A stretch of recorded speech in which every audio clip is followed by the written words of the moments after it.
Florida Gators come away with a big win over Texas, 29-21, and this is the team that we thought we were going to see. And now the question is this going to be the Florida Gators we get for the rest of the season? We're going to break down this game and also talk about what it means for both teams. Now, the first half was great for Florida. They come out with good energy. The offense looks like it's comfortable, and they get off to a good start. They're up 10-0 with a minute left in the first quarter. DJ Lagway looks very comfortable, and Jane Baugh is off to a great start. And I think that the offense was putting Lagway in good positions. They were calling plays that even though Texas was getting pressure and they were giving them different looks, the play calling was great. They had some of the great counters to some of the pressures that Texas was bringing, and Lagway just made those throws. Now, he also took some deep shots, which was great too.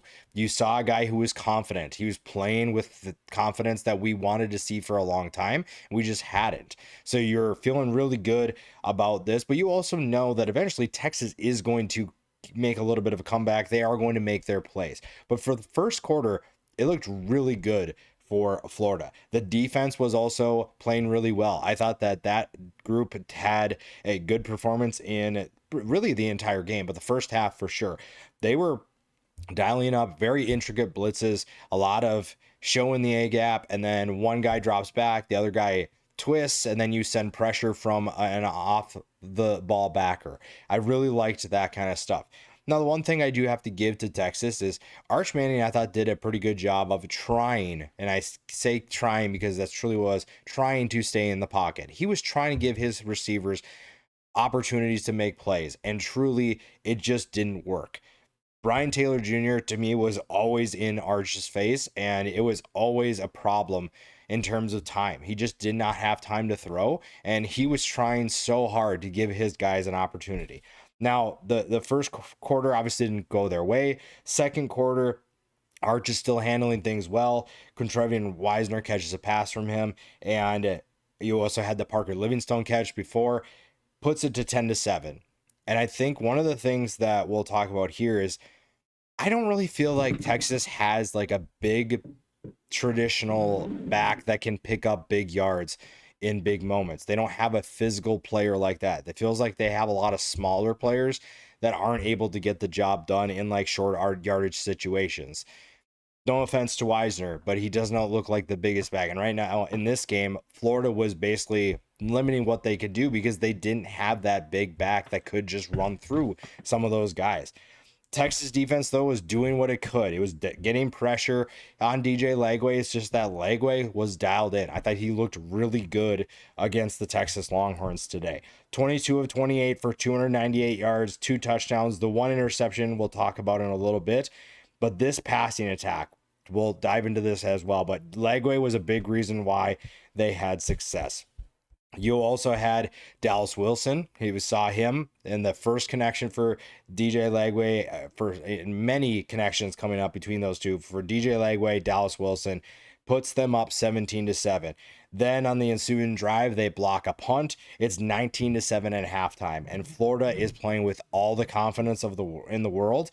And the second half, they were able to win a big game, kind of how we anticipated they should this entire year. Now, the second half, we saw Florida's young receivers really shine. We saw Dallas Wilson make some big plays in the first half.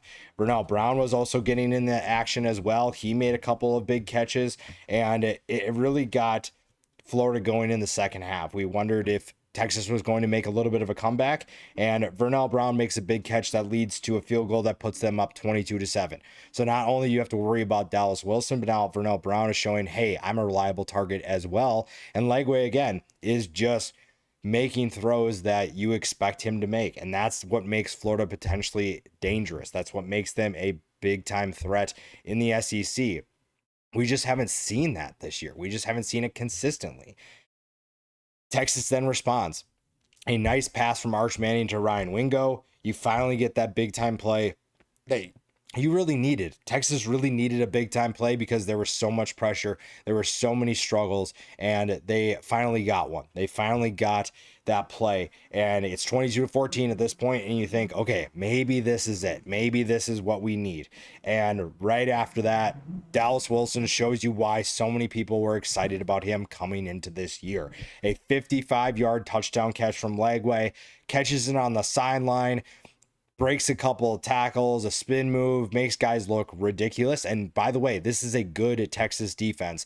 This is a defense that has given a lot of teams trouble. And Dallas Wilson, as a freshman, had a grown man play where he made Texas defenders look like they're still in high school. That was super exciting. And that's really when you came into the year. Dallas Wilson and DJ Lagway, those are two of the big reasons why you were excited about this offense. You got to see that on full display.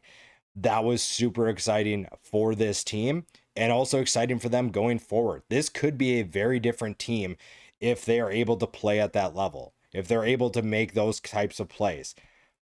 That is going to be huge for this team because the defense was still playing with energy and the offense finally reciprocated and said, hey, we're going to participate as well. Texas, unfortunately, it just was too little too late. The Florida defense was giving Arch so much trouble to make plays, and it finally caught up to them. The fourth quarter was pretty sloppy. Florida didn't score, but they just basically hung on from there. Arch made a couple of big plays with his arm and with his legs, but then throws an interception where he leads his wide receiver a little bit too much, and then Texas gets a stop.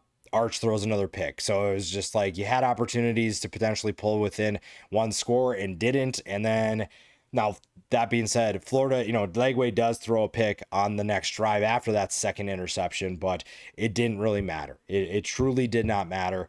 This game just didn't have enough time for Texas to come back. They do make it 29-21 with Quintrevion Wisner's touchdown run. DeAndre Moore has a big catch, but it truly was too little too late, and Florida comes away with that big win. Now, Arch Manning, 16 of 29 for 263 yards, 2 touchdowns, and those 2 interceptions. The rushing attack is very disappointing for Texas. Manning led the whole team with 37 yards. Wisner finished with 11, and you just didn't have really anything as a rushing attack, and that's not going to scare a ton of teams. Florida, 457 yards of total offense. They hold the Longhorns to just 52 yards of rushing. That's not going to get the job done if you're trying to beat any team. Florida averaged 7 yards per play.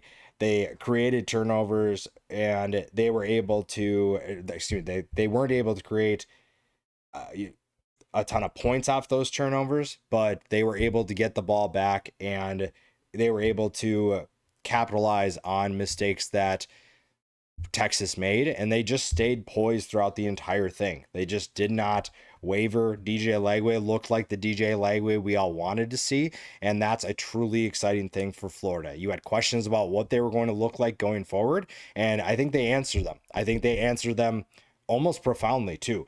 They played with a ton of confidence, and Texas gave them everything they could handle, and Florida had a counter. Florida had DJ Lagway playing with confidence, and if you're talking about a team, there are a number of teams that could surprise people the rest of the year. If Florida plays like that, they are very capable of beating almost anybody in the SEC.